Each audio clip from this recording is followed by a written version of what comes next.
All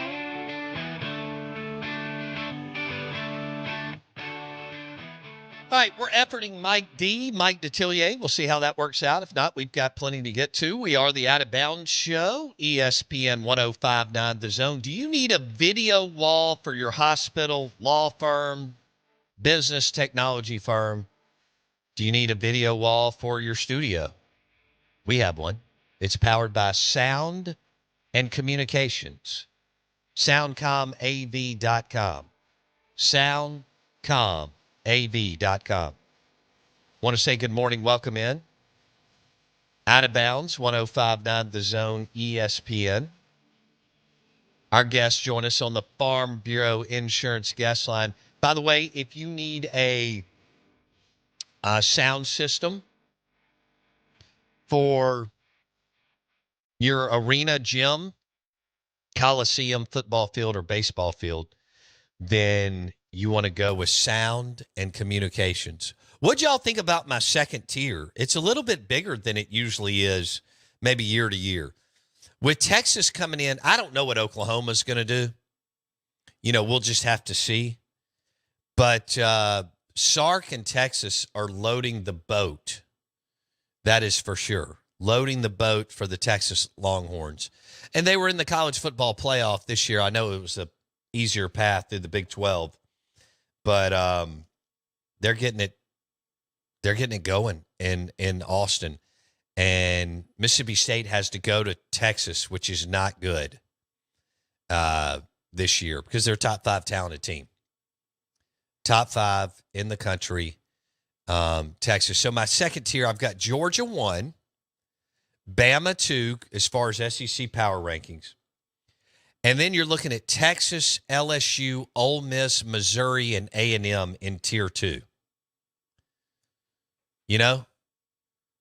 That's a heck of a group. All very talented. We'll see. A lot of it's going to be scheduling for sure.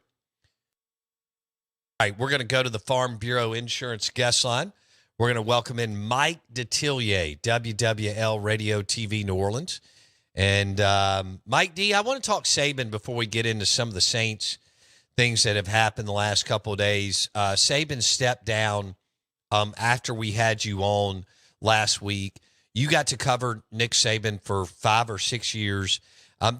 People knew about him being under Belichick, a little bit about Michigan State, but he became a household name at LSU. What was it like to see him do what he did in the transformation overnight of taking that LSU football program to another level and eventually the national championship?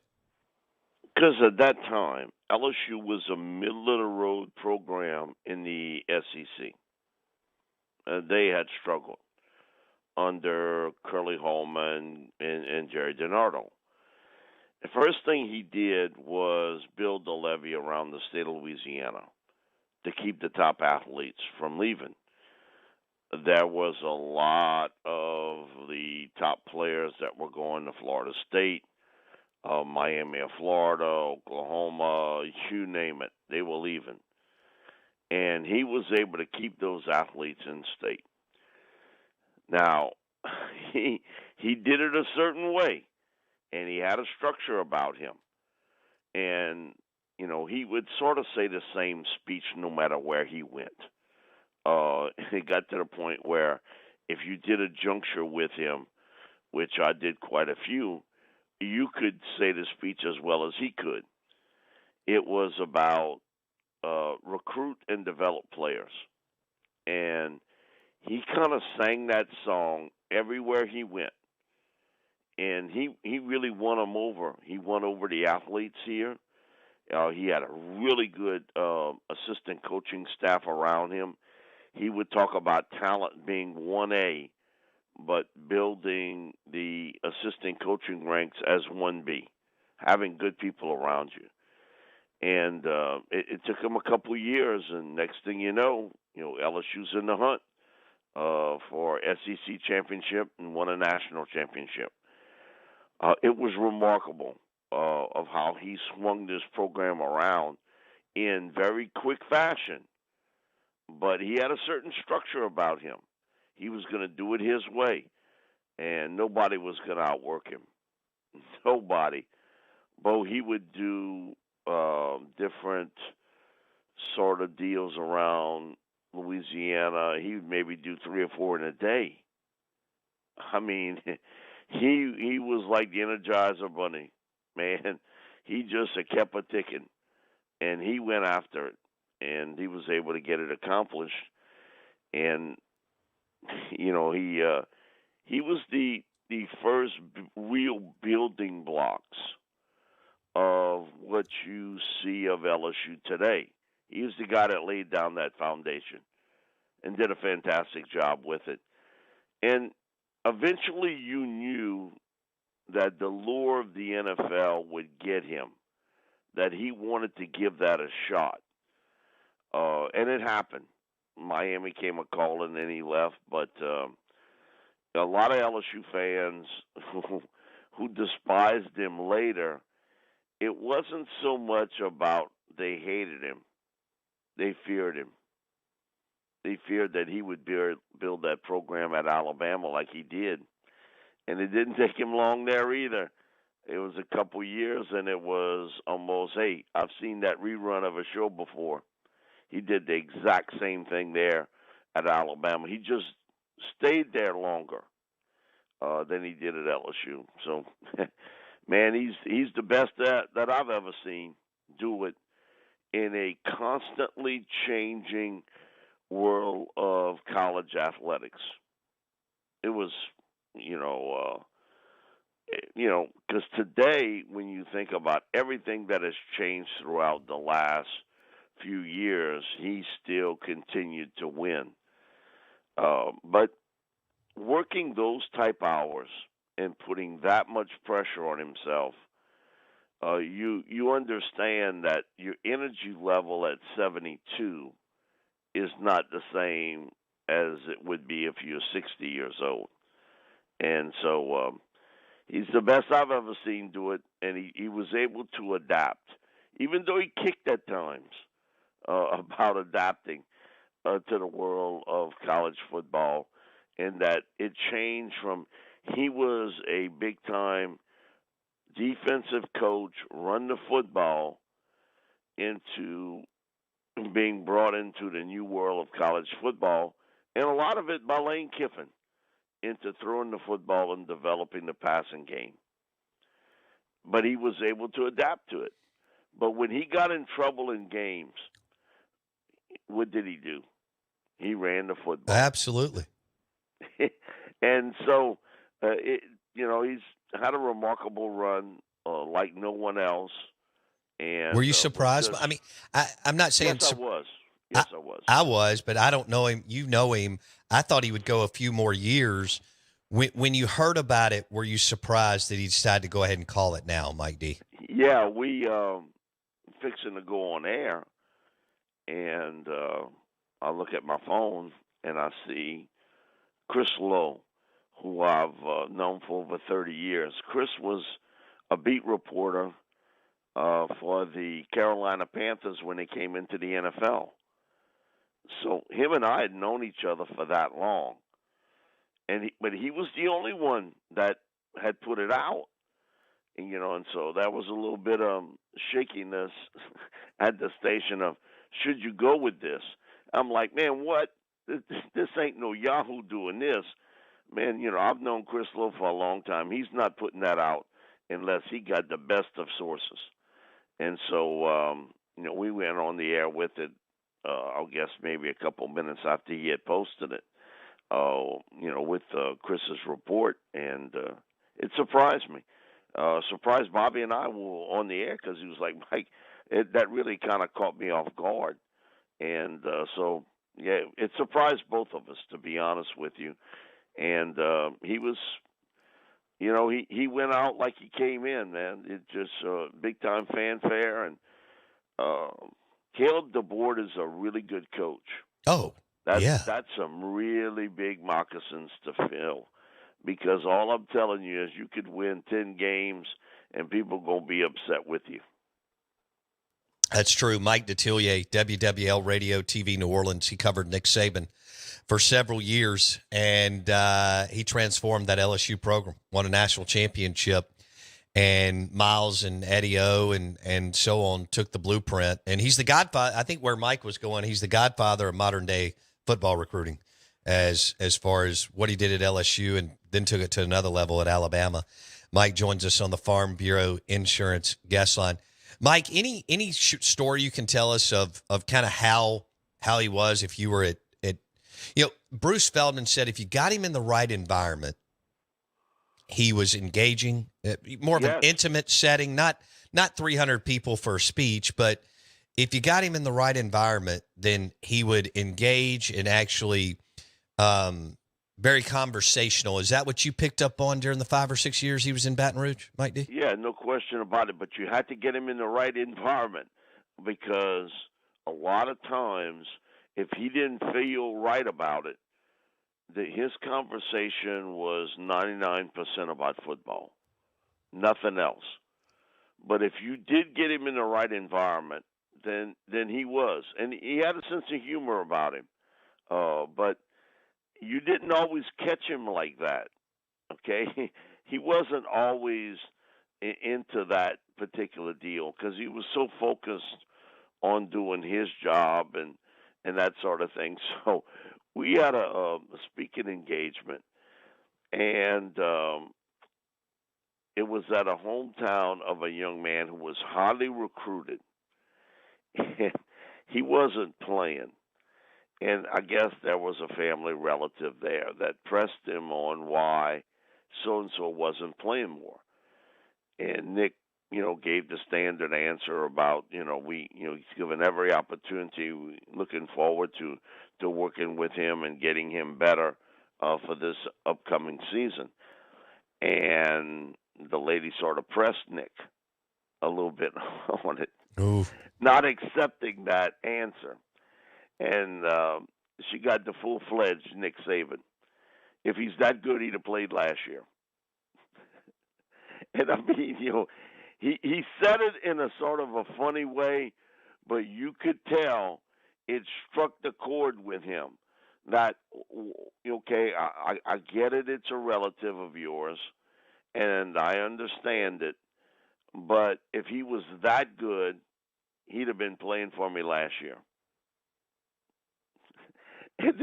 But he put it in a manner that he was trying to be as polite as he could about it, but you could sort of see the deal with him that he was telling you, hey, he's maybe not as good as you think he is. That was Nick being Nick, and so he was interesting in questions and answers, and sort of I saw the first inkling of what we saw at Alabama, that he loved to give those sort of lectures during these questions and answers. But that was the first time I saw it, that he kind of reacted that way about someone's.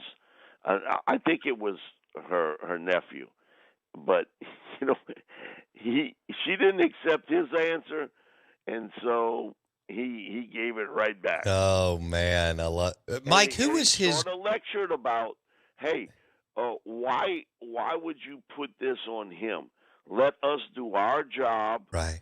and we're going to get him better. And if he works hard enough, he's going to see more playing time.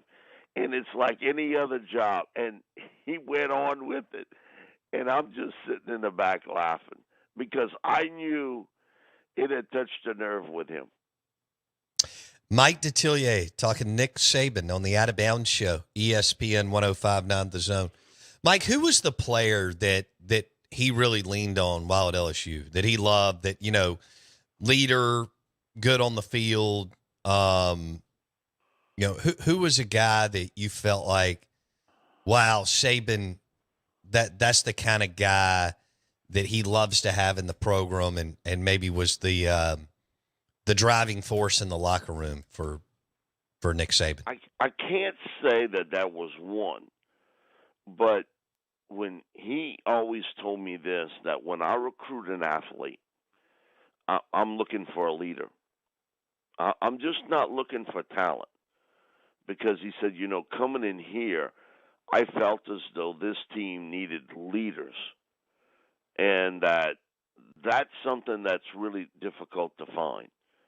And so I can't remember him talking about one guy in particular like that, but he had a deal when he would recruit an athlete, and I guess it was a sense with him about that guy can be a leader in the locker room and motivate somebody else, but you had to do things his way, okay?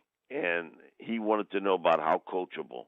I know of a few athletes that he brought from near my area, and the high school coach would always tell me he would ask them about how coachable are they. I want to know that. I know how talented they are. I've seen them, or I've seen it on film, and so he put a lot of emphasis on that coachability and leadership.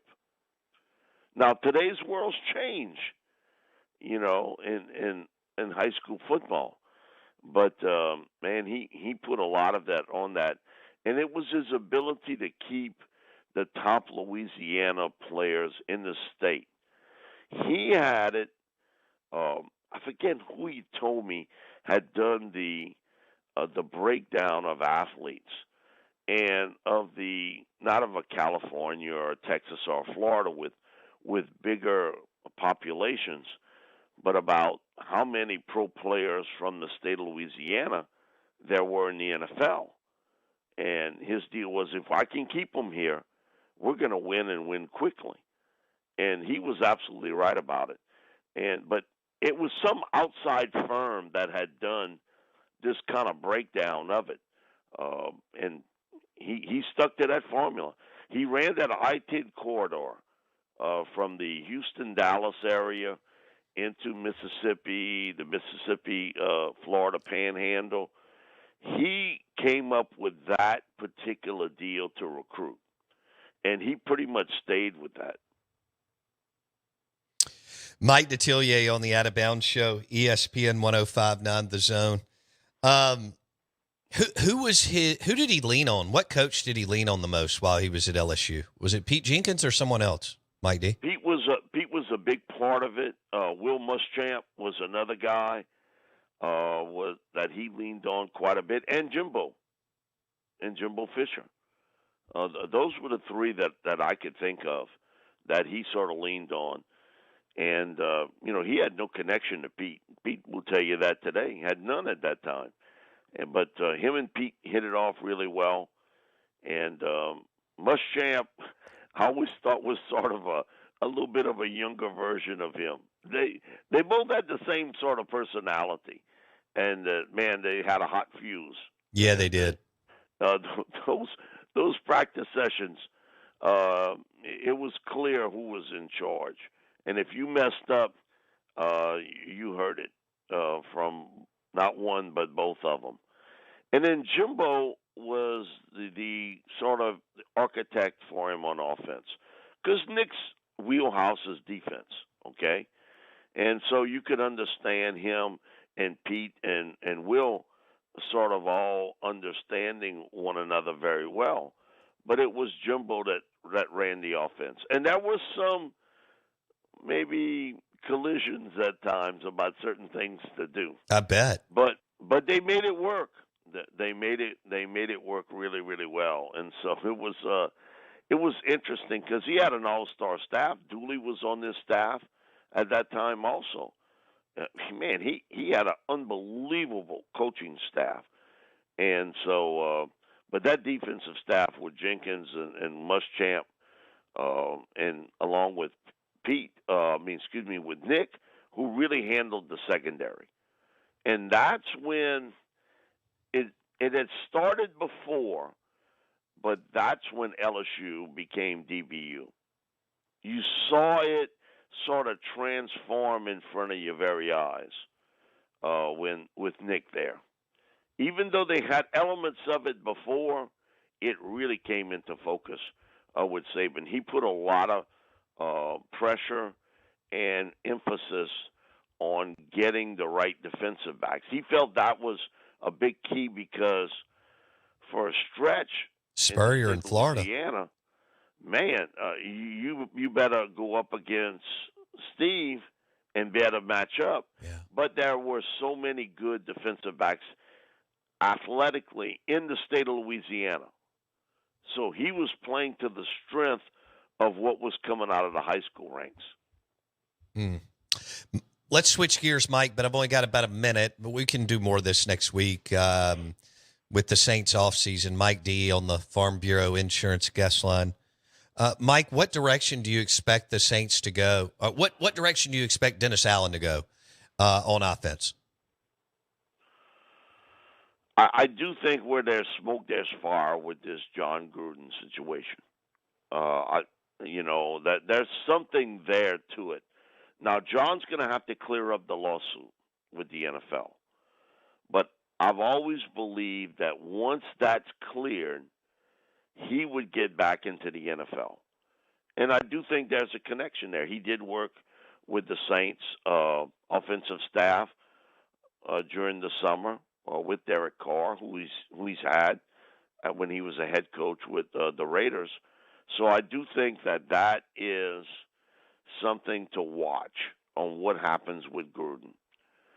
But, again, I think the frustration for Saints fans is with Alvin Kamara, with Chris Olave, Rashid Shaheed, a Jawan Johnson, a Jimmy Graham, and this is what you got out of the offense. Very disappointing. And so you had to make that move. Only thing I can tell you is, people have said, well, he'll come in but not be the offensive coordinator. Man, when John walks in that room, he's the alpha dog. He takes over. If anybody don't believe that, I got mountain front property behind you I can sell here on the bayou.